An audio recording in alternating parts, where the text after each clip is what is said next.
3 महीने कंटिन्यू लगातार अपना 2 महीने में कर दिया। 2 महीने के अंदर इन्होंने रिपीट किया है उसको, लेकिन मैं आपको 3 महीने का बता रहा हूँ कि आप उस फास्ट मूवमेंट को नहीं समझ पाओगे। तो 3 महीने के अंदर इन्होंने 2 बार इस चीज़ को अचीव किया है और इनका कमीशन स्लैब भी काफ़ी बढ़ा हुआ है। उससे मुंह से बोलेंगे ना, इतना बढ़िया। 20 महीने लगभग 25 का बनाएगा। देखो, आप ही के साथ रहने वाला बंदा, आप ही के साथ रहने वाला बंदा, आप ही के बातों के साथ आपके एरिया में कार्य करने वाला बंदा है, अपने ही ग्रुप का मेंबर है और 28,000 रुपए इस महीने, 1 महीने का पेमेंट 28,000 रुपए। आप मैडम जॉब कर रहे हो, बुरा मत मानना, ठीक है ना, लेकिन आपका इनकम भी शायद 4 फिगर में नहीं होगा, 5 फिगर में, ठीक है ना। तो ये एक बहुत ही महत्वपूर्ण चीज है। इनकम के साथ साथ इनके ड्रीम भी पूरे हो रहे हैं, क्योंकि हमने इसी के माध्यम से, इन्होंने जो टूर अचीवमेंट किया है वो सिलवासा का टूर अचीवमेंट किया है। सिलवासा में इनका 2 दिन का ट्रेनिंग विद एंजॉय रहेगा। ये जाए या नहीं जाए वो इनके ऊपर डिपेंड करता है, लेकिन कंपनी ने इनको अचीवमेंट किया है। तो ये एक जो हमारी पहली सीढ़ी थी वो सीढ़ी इन्होंने पार कर ली। इससे पहले हमारे जो जूनियर्स हैं उसमें केशु भाई भी हमारे साथ थे, जिन्होंने, केशु भाई मैं आपको, आप बैठो, केशु भाई आप स्टेज पे आओ। मैं आप लोगों को इसलिए यहाँ बुला रहा हूँ ताकि आप लोग इनका एक्सपीरियंस शेयर कर सको, क्या फीलिंग आई है इनकी, वो चीज इनको आप महसूस कर सको कि ये वास्तव में क्या हो रहा है यहाँ पे।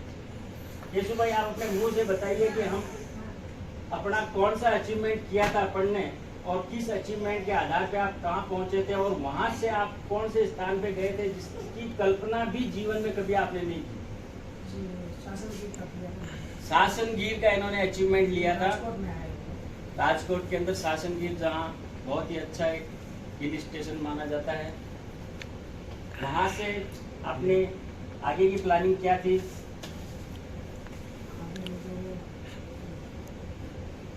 सोमनाथ गए थे। सोमनाथ गए थे वहाँ से, क्योंकि सोमनाथ घूमना इनके बस की बात नहीं। काम करते हुए सोमनाथ इनने कभी भी सोचा नहीं था कि मैं मेरी लाइफ में सोमनाथ भी जाऊंगा, वहाँ मंदिर में दर्शन करूंगा, वहाँ का प्राकृतिक नज़ारा देखूंगा जो समुद्र के किनारे हैं। समुद्र की लहरों, उठती हुई वो लहरें इनके दिल में जो उठाव आ रहे थे उससे टकरा रही थी कि भाई मुझे क्या कर लिया और क्या मैंने कर लिया। तो ये भी एक बहुत बड़ा अपने आप में अचीवमेंट था इनका कि भाई जो जिंदगी में कभी इन्होंने सोचा नहीं था वो इस काम के साथ साथ इन्होंने कार्य किया और कार्य को आगे बढ़ाते हुए एक उस ड्रीम को पूरा किया जो इन्होंने कभी अपनी लाइफ में नहीं सोचा था। और उन्होंने वहाँ कसम भी खाई थी कि मैं दोबारा आऊँगा इस पॉइंट के ऊपर। वहाँ हमें 2 बार 3 बार जाने का वापस मौका भी मिला, मेरा तो 2-3 बार हो गया है, ठीक है।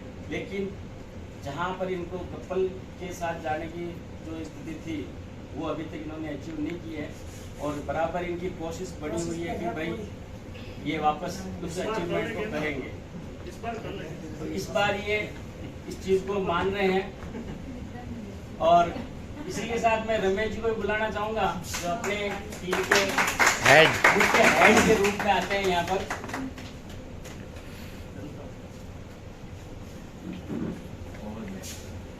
पावर बैंक पूरा सिस्टम यहाँ से चालू होता है और इसी सिस्टम को ये आगे फॉलो करते हैं। हालांकि ये दुकान पे बिजी रहते हैं, लेकिन सबसे बड़ी इनकी खूबी क्या है, वो भी संभालना पड़ता है। दुकान पे सबसे बड़ी उसका साइड टाइम देते हुए भी बहुत सारी अचीवमेंट ली और डोमेस्टिक टूर तो बहुत सारे हुए हैं। 2 बार तो शासनगीर गया, उदयपुर गया, सापुतारा गया, आगरा गए, क्रूज गए, मतलब क्रूज का आप बड़ी फीलिंग बताओ चलो। सबसे शानदार टूर था वो और अविस्मरणीय टूर रहेगा, मतलब हमेशा याद रहेगा। शब्दों पे गौर करना है, विस्मरणीय, जो मतलब कभी इन्होंने फीलिंग नहीं की थी उस चीज की। मतलब फ्लाइट में मतलब जाना सोचा ही नहीं था कि जाएंगे।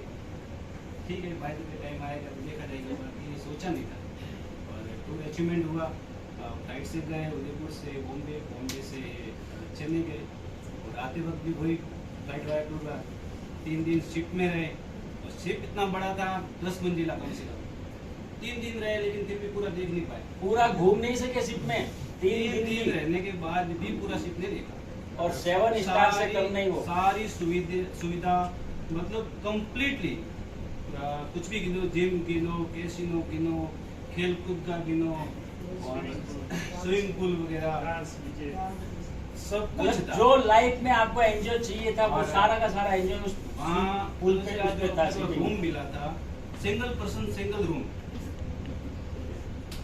कपल होता तो मतलब सिंगल ही रूम रहता, single person single room.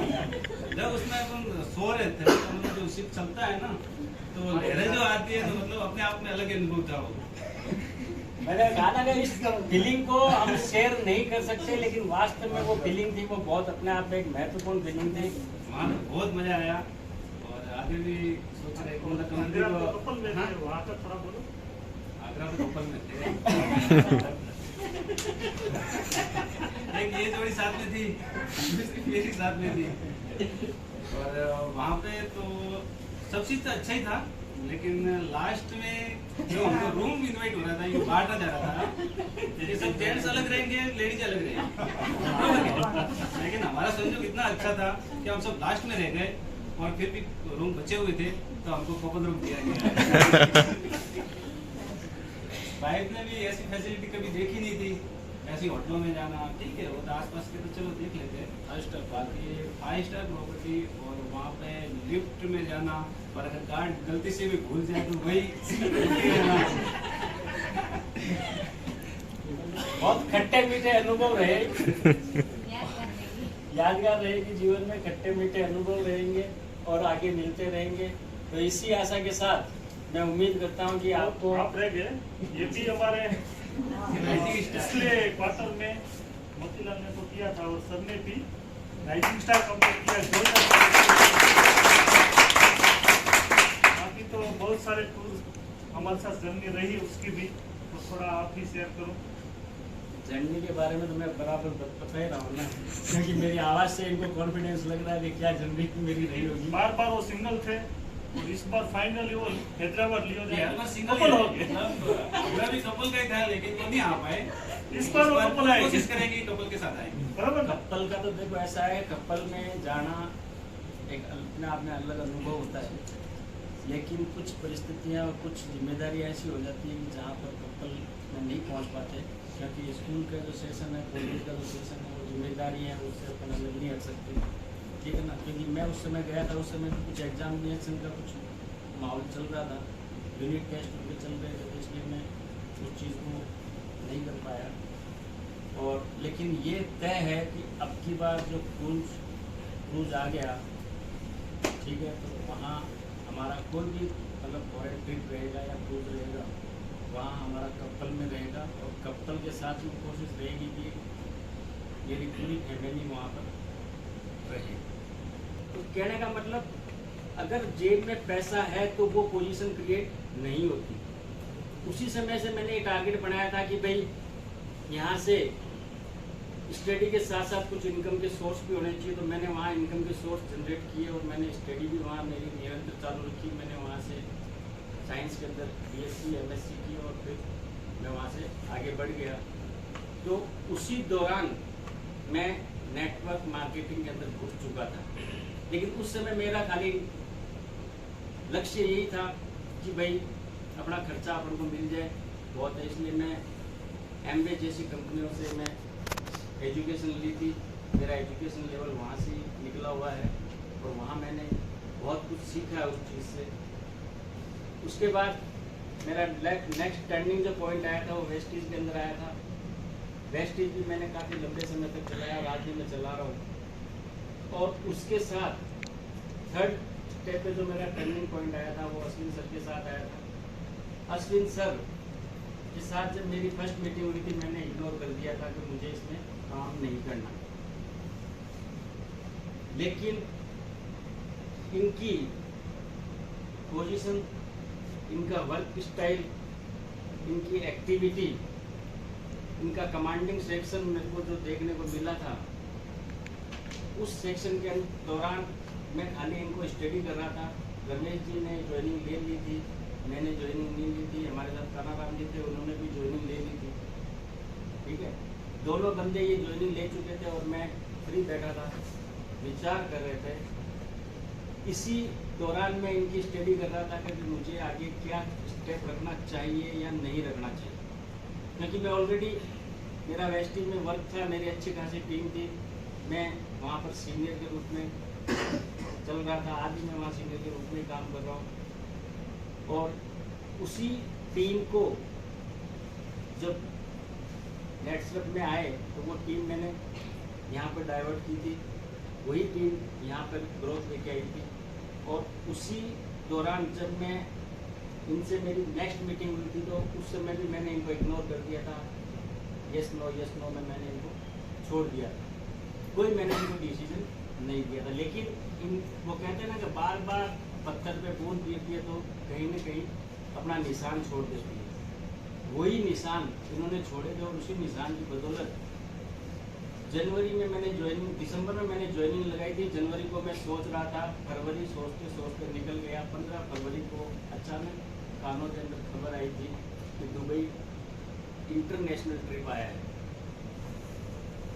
Dubai international trip एक अपने आप में बहुत महत्वपूर्ण था और मेरी टीम की भी जो मेरे साथ वेस्टिज में थी, जो डाइवर्ट हो गई है इधर, इसमें सबकी ये ख्वाहिश थी कि भाई चलो एक इंटरनेशनल ट्रिप हो जाए। उस समय टारगेट कोई ज़्यादा बड़ा टारगेट नहीं था, 2.5 + 2.5 यानी 2.75 था हमारा। टीम में से 2.75, टीम में से 2.75। 15 फरवरी हम विचार कर रहे थे, टारगेट का लास्ट टाइम 31 मार्च था। विचार करते करते हमने, रमेश जी ने बार बार हम मीटिंग बुलाते थे, बार बार हम घर पे बैठते थे, डिस्कस करते थे क्या पलटवार किया जाए या नहीं किया जाए। उस स्ट्रगल के दौरान 3rd और 4th मुलाकात वापस सर से हुई थी। सर भी आए थे, उनके साथ 1-2 मेंबर और भी थे, उन सीनियर से भी हमारी बात हुई थी। तो उसके बाद में लास्ट 15 मार्च में हम तीनों चारों 7-8 जने हम बैठे थे, मेरी टीम के आस-पास बंदे जो हम ग्रुप में थे। मोतीलाल जी उस समय हमारे साथ नहीं थे, उनका थोड़ा लेट आगमन हुआ था। तो उसी के साथ साथ 15 मार्च को हमने डिसीजन किया कि इंटरनेशनल फाइनल करना है। अब मैंने आपको बताया ना कि 1 लाख बड़ा कोई रकम नहीं है। और उसी फाइनल 15 तारीख को हमने नाइट को फाइनल किया था, 8:30 बजे रात को 8:30 बजे रमेश जी भी घर पे थे, उनको यहाँ आना था। तो हमने वहाँ डिसीजन लिया कि हमको इंटरनेशनल क्लब लेना है। और थाईलैंड वो दुबई आया हुआ था और दुबई के हिसाब से हमने उसको डन कर दिया। सवाल ये था कि डन तो कर दिया, लेकिन वर्किंग स्टाइल क्या रहेगी, किस तरीके से मार्केट से पैसा आएगा, किस तरीके से इसको इन्वेस्ट किया जाए और किस तरीके से इसको वापस सामान को कंज्यूम भी करना है। इसी सारी उधेड़-बुन के अंदर हमने 20 तारीख से 25 तारीख का समय निकाल दिया। प्रॉपर पेपर प्लानिंग के साथ फिर हम आगे बढ़े, क्योंकि एक्सपीरियंस सभी का साथ में था। सर का बार कॉल आ रहा था, क्या होगा क्या नहीं होगा। और उसी दौरान हमने फाइनल डिसीजन लेके 25 से 30 तारीख के बीच में हमने दुबई बैक कर दी। दुबई का जो अचीवमेंट था वो हमने दुबई का मात्र 5 दिन के अंदर 2.75 का टारगेट हमने अचीव किया था। अब जब हम लोग 2.75 का टारगेट अचीव कर सकते हैं तो क्या आप हैदराबाद के लिए 1 महीने में टारगेट हिट नहीं कर सकते? आसानी से कर सकते हो, ठीक है ना, आसानी से कर सकते हो। हमने आसानी से क्यों किया कि हमारा एक गोल फिक्स हो गया था कि हमको दुबई दिख रहा था, हमको पैसा नहीं दिख रहा था, हमको दुबई दिख रहा था। और उसी दुबई के दौरान हमने वो टारगेट अचीवमेंट किया। अचीवमेंट करके हमने जो राजस्थान में जो मोमेंटम हमने लाया, उसी दौरान राजस्थान पहली बार इतिहास में दूसरे पायदान पे आया था। नेक्स्ट के अंदर राजस्थान सेलिंग के अंदर दूसरे पायदान पे आके खड़ा हो गया और पूरे इंडस्ट्री के अंदर हलचल हो गई कि राजस्थान ने आखिर ऐसा क्या किया। तो मेरा आप लोगों से ये कहना है कि अगर अपना गोल लक्ष्य योजना के साथ रहेगा तो अपन उसको हिट कर पाएंगे। टारगेट कोई बड़ा नहीं रहता है, कितना भी बड़ा टारगेट हो, अगर अपनी योजना ठोस होगी और अपना पॉइंट जो गोले के अंदर दिखाई देने वाला है वो मजबूत होगा तो गोला जो परेशानियों का है वो दिखाई नहीं देगा और अपन उससे आगे बढ़ जाएंगे। तो ये मेरी स्टार्टिंग जर्नी थी। इसके बाद में हमने काफ़ी सारे अचीवमेंट लिए। उसी दौरान हमने कोरोना से भी डिफीट खाई थी, उसी के साथ हमने GST की डिफीट खाई थी। बिजनेस अप डाउन हुआ था, टीम भी अप डाउन हुई थी, अभी भी अप डाउन चल रहा है। स्टेबिलिटी इतनी नहीं है जितनी हमें चाहिए, लेकिन फिर भी हमारी ये उम्मीद है कि क्योंकि हमने उस समय लगभग 37,000 रुपये का चेक मंथली हमने देखा था। उसी 5 दिन की जो वर्किंग कैपेसिटी का था जो मैं आपको बता रहा हूँ, 37,000 का तो ऑनली चेक था। उसके अलावा जो एक्स्ट्रा 35-40,000 रुपये का जो बोनस आया था, इस प्रकार करके मेरे पास लगभग 70,000 प्लस आया था। यानी पहली इंडस्ट्रीज के अंदर कितने समय निकालने के बाद पहला चेक मेरा वेस्टीज से बना था तो 1.5 लाख का बना था। उसके बाद में 1 का हुआ था। 2 चेक मैंने वेस्टीज में लेने के बाद तीसरा चेक मैंने बड़ा नेटस्लब से ले लिया था तो 70,000 प्लस का था। और इसी के साथ हम धीरे धीरे जर्नी में आगे बढ़ते गए, उतार चढ़ाव आते गए। हमने बहुत सारे अचीवमेंट नेटस्लब से लिए हैं, जैसे भाई साहब ने भी बताया सापुतारा है, आगरा है, एंजॉय भी किया है बहुत सारे। मतलब मैं अभी मेरे को इतना ध्यान नहीं है क्योंकि अचीवमेंट जब ज़्यादा हो जाते हैं तो इतना ध्यान नहीं रहता है। लेकिन जो भी है, जैसा भी है, उतार चढ़ाव जिंदगी में आता रहेगा। अगर आप प्रॉब्लम को फेस करोगे तो प्रॉब्लम ही आपको दिखाई देगी, टारगेट दिखाई नहीं देगा।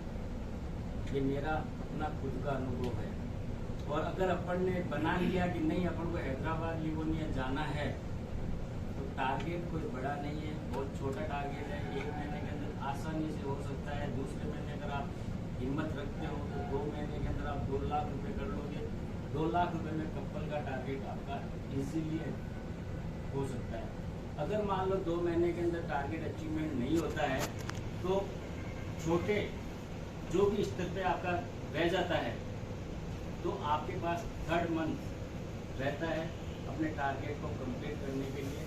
तो इसलिए मैं आज यही आप लोगों से आशा करता हूँ कि यहाँ जितने भी मेंबर बैठे हैं तो मैक्सिमम से मैक्सिमम अपनी पेपर प्लानिंग करें। सबसे बड़ी चीज़ है पेपर प्लानिंग, क्योंकि जब तक हम लोग पेपर प्लानिंग नहीं करेंगे, किसके पास जाना है, क्यों जाना है, कैसे जाना है, 3 चीजें हमेशा याद रखना, कब, क्यों और कैसे। कब का आंसर आपको अपने आप मिल जाएगा, वाई आपका क्लियर होगा तो। क्यों आपका अगर क्लियर है तो कब और कैसे ये दोनों इसके लेफ्ट राइट हैंड है, अपने आप निकल जाएंगे, कोई प्रॉब्लम नहीं आएगी। लेकिन आपका वाई अगर क्लियर नहीं है तो आप हैदराबाद फ्लाइट से नहीं पहुंच सकते। तो आपके पास, सभी के पास समय है। जो ट्रेन से जाना चाहता है मोस्ट वेलकम है, क्योंकि वो देखेंगे मेरी जेब भी इतनी गर्म नहीं है, ठीक है। और जो फ्लाइट से जाना चाहते हैं उसमें मैंने आप लोगों को बता दिया कि 1 महीने का आपका टारगेट है। 1 महीने में जो भी अचीवमेंट आप कर लोगे राइजिंग के अंदर, उसमें आने जाने का फ्लाइट का मेरा रहेगा, ठीक है। और वाया मोड उदयपुर ही रखेंगे, अहमदाबाद इसलिए नहीं रखेंगे कि आपको वो एक्सपीरियंस नहीं होगा, क्योंकि एक सिंगल फ्लाइट में थोड़ा समय लगता है, क्योंकि फ्लाइट मुश्किल से मुश्किल 45 मिनट की होगी, मुश्किल से मुश्किल। तो 45 मिनट में आप वो एंजॉय नहीं कर पाते अंदर, ठीक है ना। एक कॉफ़ी लोगे तो उसमें भी आपको 20 मिनट लग जाएंगे। फ्लाइट टेक ऑफ होगी, लैंड करेगी, 10 से 15 मिनट उसमें लग जाएंगे। उसके इंस्ट्रक्शन सुनने में आपको टाइम लग जाएगा, समझने में टाइम लग जाएगा। तो इसलिए मैंने 2 फ्लाइट का सेशन आपको दिया है, उदयपुर से अहमदाबाद और अहमदाबाद से हैदराबाद। पहली फ्लाइट में आप एंजॉय कर सकते हो, जो एक्सपीरियंस आपका रहेगा वो आप कर सकते हो आराम से, डबल टाइम आपको मिल जाएगा। आते समय आप जो भी अपना अनुभव है वो आप आते समय फ्लाइट के अंदर इजीली वे पे रिकॉर्डिंग कर सकते हो, क्योंकि आपको फर्स्ट फ्लाइट में जब जाओगे, जब आपको पता चल जाएगा कैसे क्या मैनेजमेंट होता है, नेक्स्ट टाइम आपको मैनेजमेंट में कोई दबाव नहीं रहेगा, इजीली अपना एंजॉय वहाँ पे आप कर सकते हो। चलो आज इसी के साथ मैं आपकी यहाँ मीटिंग क्लोज करता हूँ।